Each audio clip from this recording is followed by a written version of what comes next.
This manga is not for the faint of heart, telling the story of sweet revenge. It follows the main protagonist, who is seeking retribution after experiencing great trauma. With dark themes throughout and a morally questionable message, it can be hard to accept, but you can't help but laugh at what happens to the antagonists who have caused so much pain. A mediocre story that should be watched with caution. As we can see at the start of the story, Uruma Shun refers to his parents as good. However, he identifies 5 people as evil. But why would he label those people as evil? Who could they be? They appear to be classmates who bullied Uruma, those who appear to beat Uruma, a 12-year-old boy. When I said beating, I meant it literally. Those guys are pure evil. They don't care if Uruma lives or dies. All they care about is beating him and feeling good about it. The 5 bullies are Ashiro Yuuga, Kuga Daichai, Sen Kauji, Madoka Hiro, and Sengoku Kyowu. They are all only 12 years old and yet so evil. They even call him test subject and lab rat A. After being beaten, Uruma gets up and goes to a lake to wet himself, where he discovers a kitten. He took it and gave it to his younger brother Kakeru, whom he adores. Kakeru inquires as to why Uruma is drenched, but Uruma lies and claims he was playing at the lake. Uruma makes every effort to appear powerful in front of his younger brother since he adores him the most. Because Kakemaru adores the kitten, they plan to conceal him in a hidden location because they couldn't yet take him home. But the bullies track down the kitten. They took it and dumped it in the forests. They approach Uruma and inform him that they have dumped the cat to die in the forests. Uruma flees into the woods, but by the time he reaches the kitten, it is too late. Uruma becomes lost in the forest and meets a man he refers to as grandfather. When Grandpa asks Uruma what he's doing in the jungle, he replies that he's lost, so Grandpa brings him home. When Uruma's mother notices him with Grandpa, she warns him to keep away from him. It appears that they don't have a nice relationship after all. After that, Uruma was crying in his room, and his younger brother found him sobbing. He immediately informed his parents about the bullying, and his parents decided to transfer Uruma to another school. After a month of peace, Uruma receives a call from the Shigoku Kyowu, who tells him that running from an experiment is bad, thus she is now killing his parents in an accident. As Uruma's mother arrived in a car to pick up his father and younger brother, Shingoku was waiting on the road for a car when one arrived. Shigoku shoved Hiro in front of the car, causing Uruma's mother to lose control and crash into a tree. Shigoku picks up the rock and hits Uruma's little brother with it, then burns the car. At the hospital, the doctor informs Uruma that his parents have died, but his younger brother was miraculously saved. But he is in a coma and may never wake up. Uruma had lost everything he had ever cared about at that moment, including his adoring younger brother. So he rushes to Grandpa, a WWII veteran and highly competent soldier, and tells him everything. So Grandpa decides to train Uruma in order to exact his revenge. After 4 years, Uruma has matured and has come to the hospital with his grandfather to greet his younger brother. He has now evolved and grown powerful enough to exact his vengeance, but he is concealing his strength in some way. Uruma now joins the new school as a regular boy, and the girl is known as Azuma Chishire, who has a crush on Uruma. Uruma is still acting weak at school, so no one knows about him. Following the class, Uruma goes out to follow a guy. Azuma misses her bus and has to walk home, where she encounters Uruma, whom she is about to contact. With sinister intentions, a man approaches Amusa, places his hand on her lips, and drags her into the bushes. When he was ready to do something awful to Azuma, our hero Uruma jumps in and kicks him off her. When the crook is preparing to fight Uruma, he knocks him out with a single kick. Azuma is astonished to see Uruma fighting in this manner because she, like everyone else, assumed he was just a weak student. Uruma then hands Azuma his shirt to cover herself and asks not to tell anybody about it, so she agreed and abruptly departed the scene. Uruma picks up the knife and kills the man once she has left. It is his first time killing, so he looks at the sky and says, "I can kill the people." Uruma is determined to exact vengeance on the 5 bullies who wronged him, but his wise grandfather makes him promise not to take any lives if those people have reformed. Uruma acknowledges this and swears that he will make sure they pay for their misdeeds if they haven't changed. After forming his list of targets, Uruma plots out who he would execute first if they had not seen the error of their ways. He attends college and meets Senkuji Katsumi, who was once his closest friend before turning to his bully. Uruma must now determine whether Senkuji has changed or not. Senkuji recognized Uruma and went towards him, grabbing his hand to express how happy he was to see him after so many years. He treated him so well that he invited him to meet him on Sunday. Uruma arrives on Sunday, and they begin to hang out. Senkuji appeared to be a different person, The next day, Kuga approaches Senkyuji and asks why he is hanging out with Uruma. He tells him that he has something he regrets, while Uruma hides and listens in. Senkyuji then bowed to Uruma and begged his pardon. Uruma is now persuaded that he has changed, but Azuma enters, and Senkyuji knocks him out with a rock. Then he drags Uruma and Azuma to a warehouse and ties them up with rope.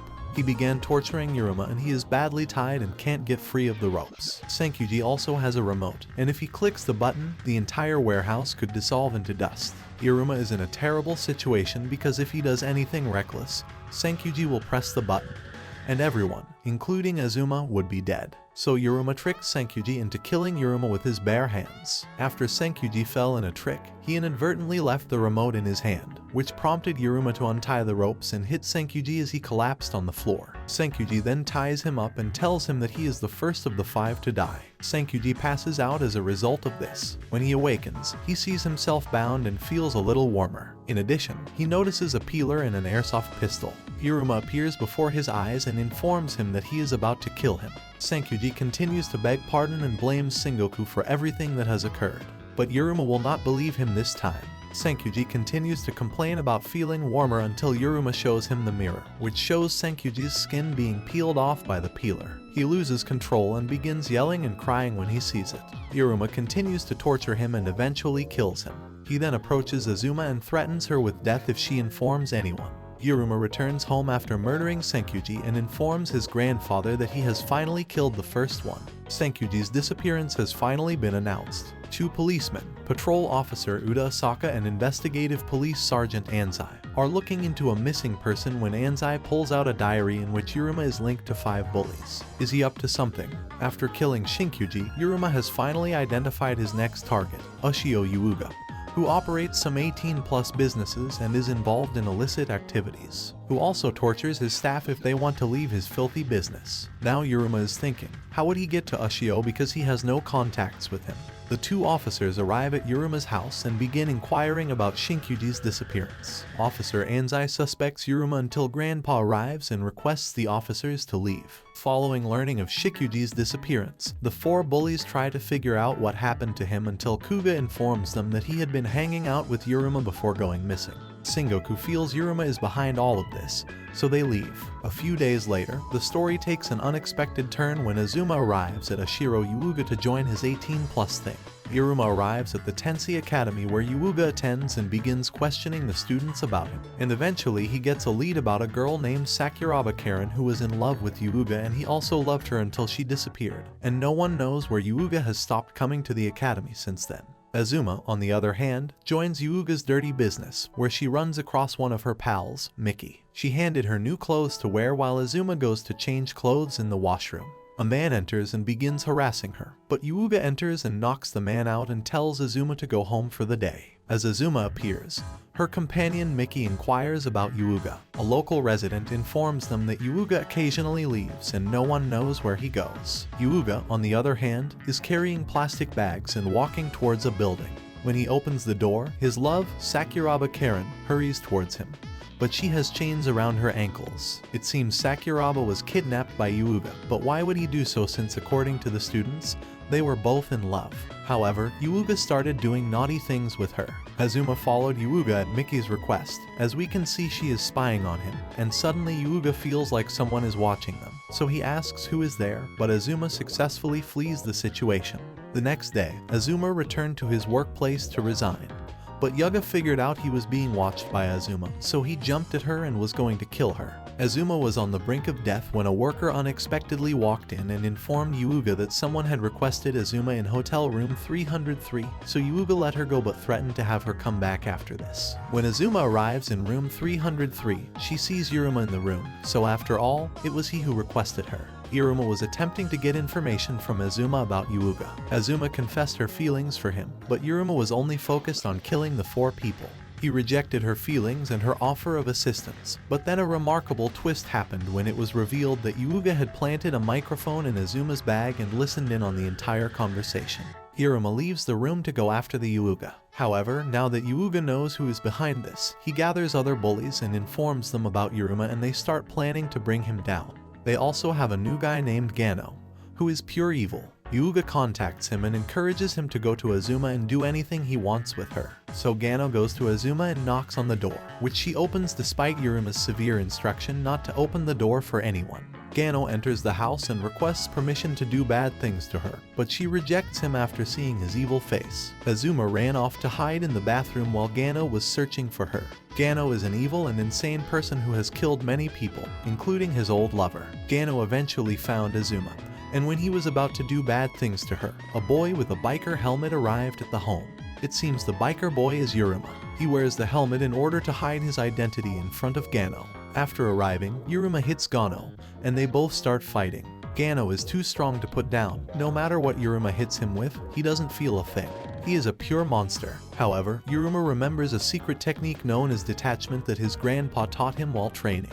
But in order to use this technique, Uruma must be closer to his opponent, and the technique is full of risks. However, Uruma successfully pulled it off and detached Gano's arm, successfully putting him to rest, saving Azuma. He then heads to the Yuuga when suddenly Azuma stops him and starts kissing him.